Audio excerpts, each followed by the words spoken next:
Hi, and welcome to Hands-On Education. This video is about Sunflowers, a series of paintings by Vincent van Gogh in 1888. Vincent van Gogh was a Dutch artist in the 19th century. Like other artists at this time, Van Gogh painted many pictures of flowers. The sunflower in particular was special to Van Gogh, however, and he painted two series of sunflower paintings. Van Gogh painted the first series in 1887, showing the sunflowers laying on the ground in different arrangements and using different colours.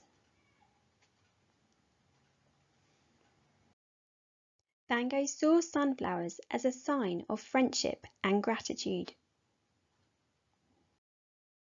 In 1888, Van Gogh painted his second series of sunflowers.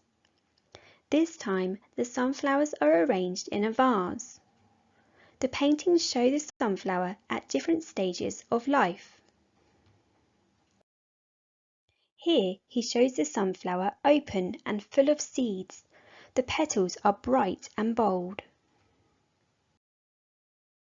Here the sunflower is beginning to wilt. The petals are drooping and dull in colour. The flower has lost many of its seeds. Although Van Gogh may have seen the beauty in the wilting flowers, it was not something many painters would choose to paint at this time. Knowing how important sunflowers were to him, Van Gogh's friends brought sunflowers to his funeral when he died in 1890. For your hands-on activity, paint your own arrangement of flowers. This could be in a vase or outside in nature. For more information about this activity and more activities related to Van Gogh, please go to handsoneducation.com. Year 1, Van Gogh. I hope you enjoyed this video. Please like and subscribe, and we will see you soon. Bye!